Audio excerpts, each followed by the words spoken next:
It all began more than 50 years ago when a mechanically inclined Navy veteran had just gotten out of the service. He took a job as a mechanic's helper at a car dealership and then moved on to the parts department. Then hired away to become the parts manager of a DeSoto and Plymouth dealer, and he started selling used cars. Soon he was working until noon in the parts department before selling from noon until 9. Eventually becoming a general manager, yet wanting to become a dealer, eventually applying for a franchise on 29th and North.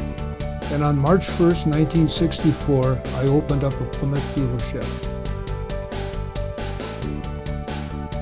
How did you know you wanted to go into your own business? Well, I'd always dreamed about getting into a business of my own so that I could be my own boss, promote some of my own ideas, one of which was to share some of the success of a business if it were successful with the employees, to promote the ideas, to work the ideas that I had observed.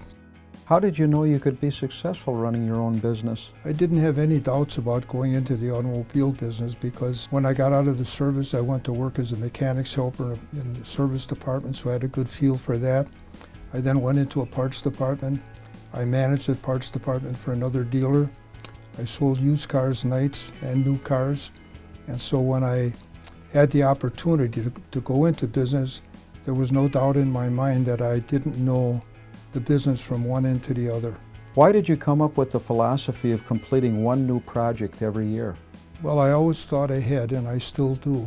Even like, for example, if today we're successful, I think about how can we be more successful tomorrow, and if we're doing well, how can we do better? I was always looking to improve, and of course that meant building expansions and all kinds of extras, a few new buildings, some acquisitions, and so on and so forth. But I kind of made a promise to myself that I would engage in one major project a year to continue that growth. Dad, what made you decide to add new franchises in these new locations? Well, if you remember the 1970s, those were basically pretty rough economic times. When the GM franchise became available in Oconomowoc, I was definitely interested in that and I looked into it. But I did look into a few other things too. But all that I wanted to do was to continue to grow and to diversify and to make sure that we had a sound company. How did you choose what lines to add and where to go? You know, you don't remember this, but SUVs, that was almost like an unknown word in the automobile business at that time. And of course today, if you look on the road, half the vehicles on the road are SUVs. And at that time, we didn't have anything like that, so we made it a point to pick up the Jeep franchise, which we did.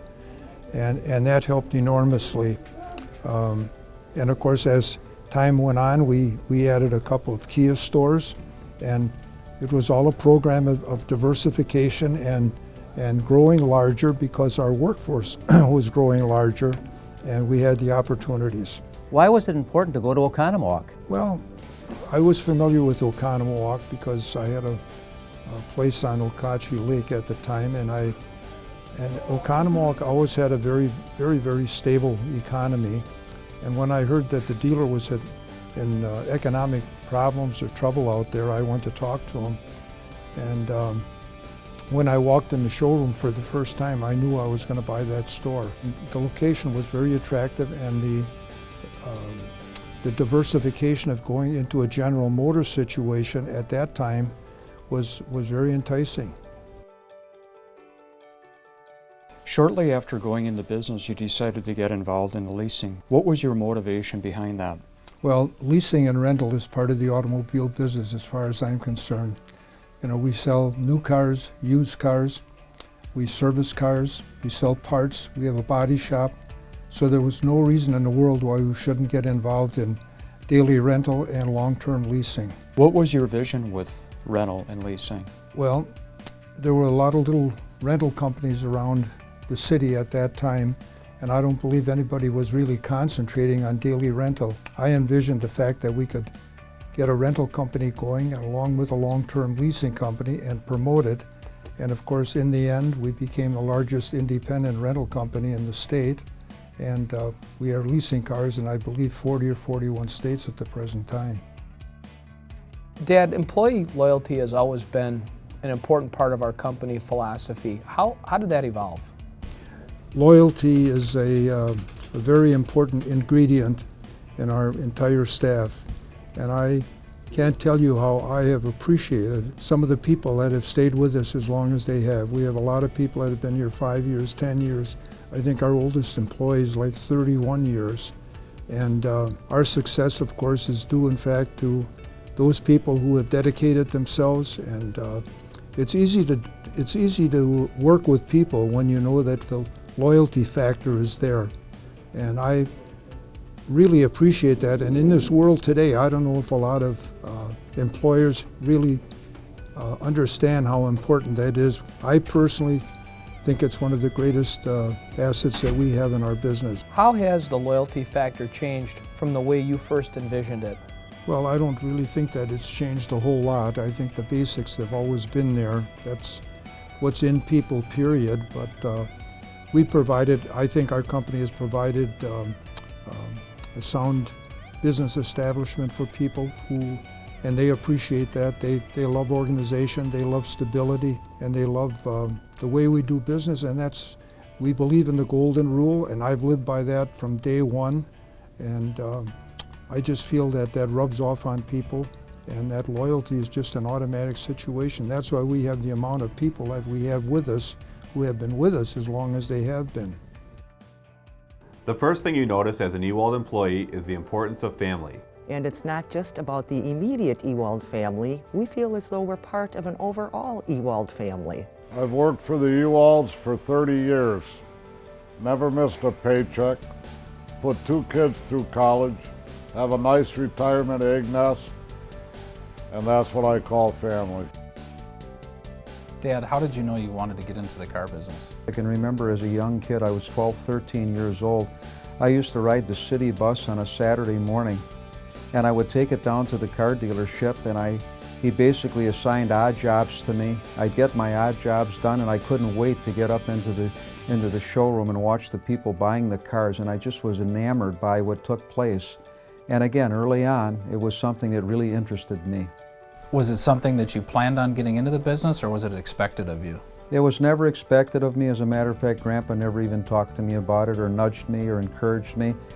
I'll tell you, just based on my being around it, seeing what took place, the excitement that I saw in customers with regards to taking delivery on that new car with their family there on a Saturday, it just excited me from early on. Then with the years you've been in the business and have evolved, when did you know it was time for you to take over operations from Grandpa? I think the thing that I had to do first, Eric, was first of all, over the course of time, I started from the very bottom up. I started in a parts department dusting shelves when I was a young kid. And of course, I worked in all of the other departments. I did a variety of jobs, most jobs in fact.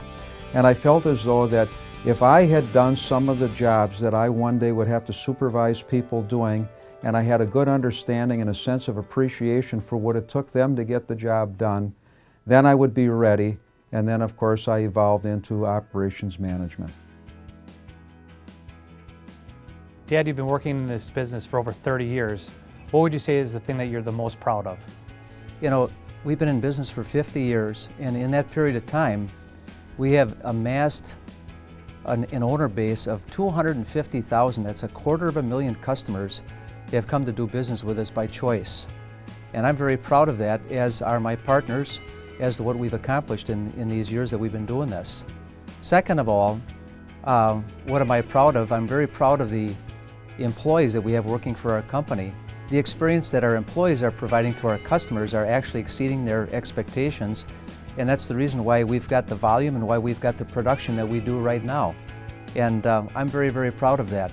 The third thing that I'm very proud of is the fact that there's third generation that's in our business right now to carry on the tradition of what was started 50 years ago. If you were to do it all over again, what would be the one thing that you would change?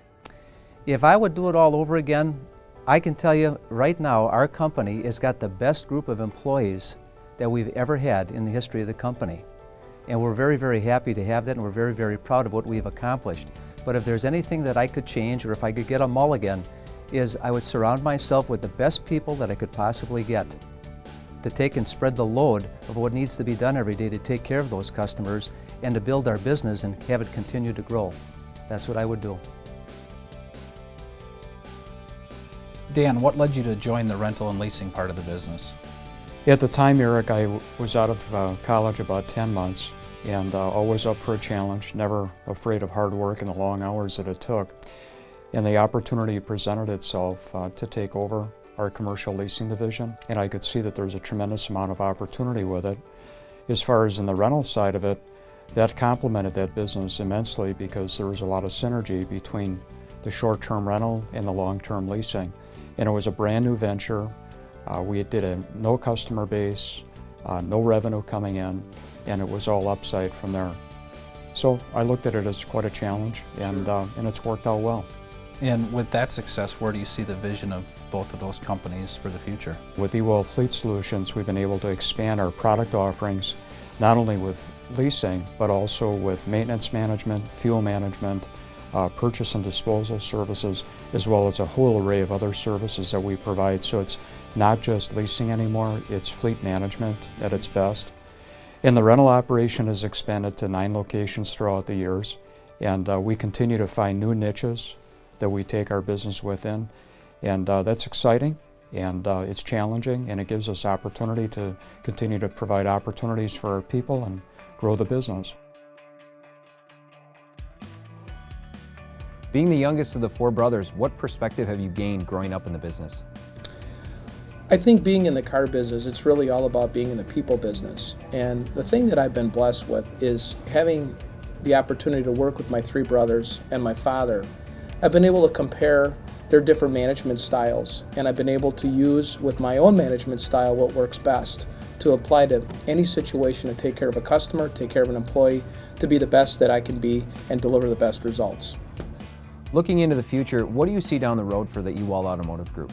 I think the future is very bright with Ewald Automotive Group. We have great employees, we have great customers that have been loyal. I think we're poised for growth. There might be opportunity for more locations, possibly expanding our lines down the line as we go.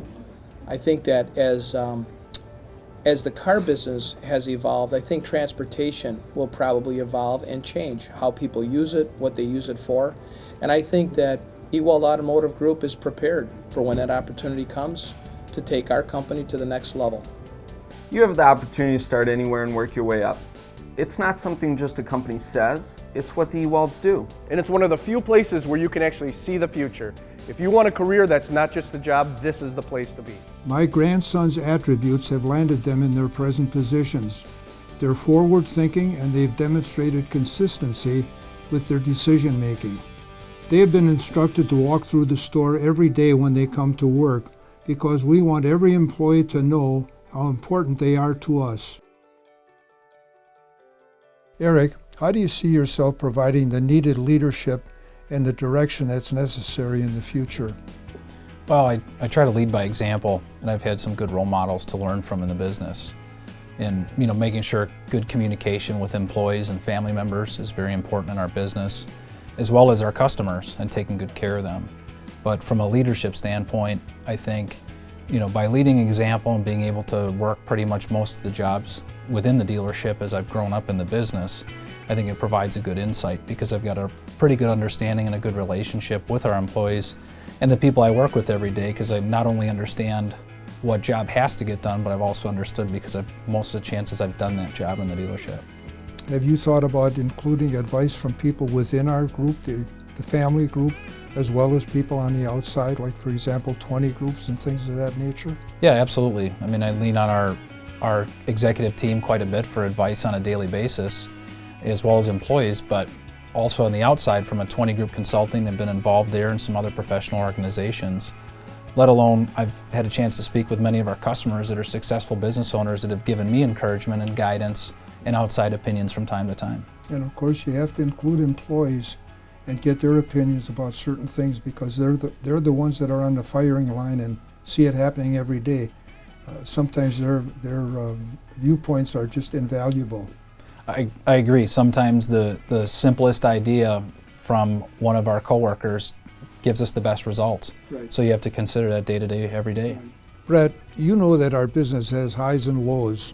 We can only be successful by keeping ourselves highly organized at all times. What will you do to make this happen?